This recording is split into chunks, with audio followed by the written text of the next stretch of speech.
The Dragomirna Monastery was built during the first 3 decades of the 17th century, 15 kilometers from Suceava, in Mitocu Dragomirnei commune. It is the tallest medieval monastery in northern Moldavia and renowned in Orthodox architecture for its unique proportions and intricate details. Mostly carved into stone, it lies among forested hills of fir and oak. The history of the monastery started in 1602, when the small church in the graveyard was built and dedicated to Saints Enoch, Elijah and John the Theologian.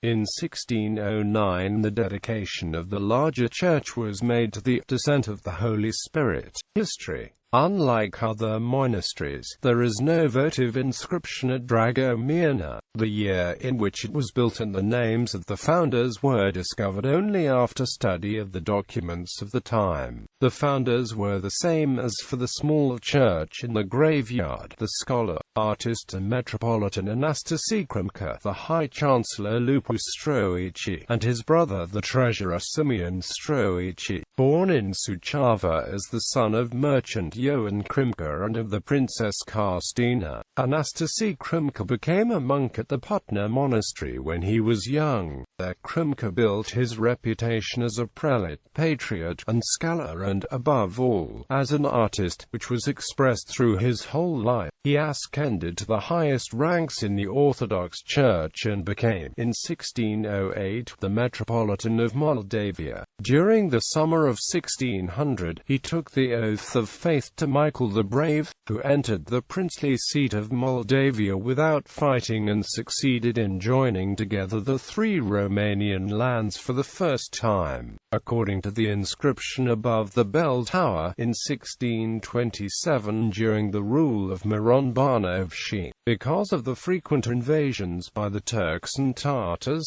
the monastery was endowed by the prince with a defensive wall, which made it look like a fortress.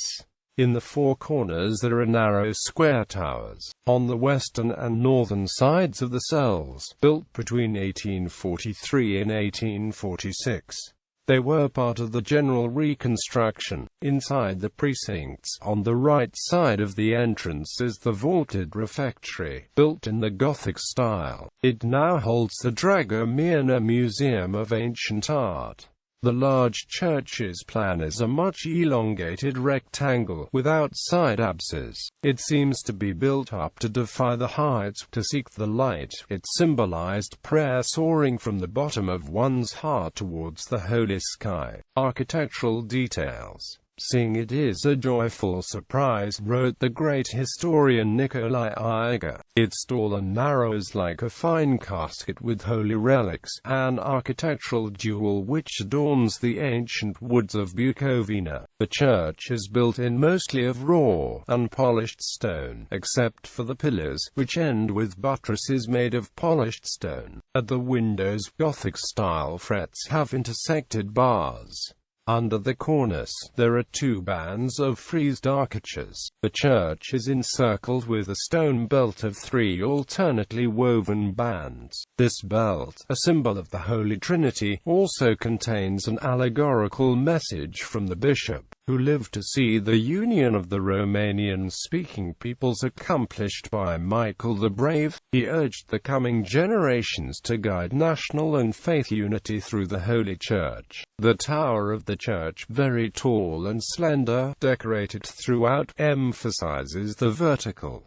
The total height up to the cross is 42 meters. The sculptures decorating the tower represent a repertoire of ornamental motifs, geometrical and vegetal, uncommon for the epoch of Michael the Brave and Petru Raz. The interior consists of the portico, the bema, the nave, and the altar. The portico is elevated above the churchyard. From the portico to the altar, 7 steps enhance the feeling of ascent and differentiate among the chambers of the church. A lace of ribs covers the vaults, a Western Gothic style, here used in artistic interpretation by the Metropolitan himself. The motif of the braided rope is found on almost every surface of the vault, arches and intersections with walls. Dragomirna has no funerary chamber. There are 5 tombs in the portico and 1 in the bema. The latter may be that of the chief founder, Metropolitan Anastasi COCA. The church at Dragomirna is decorated with splendid frescoes,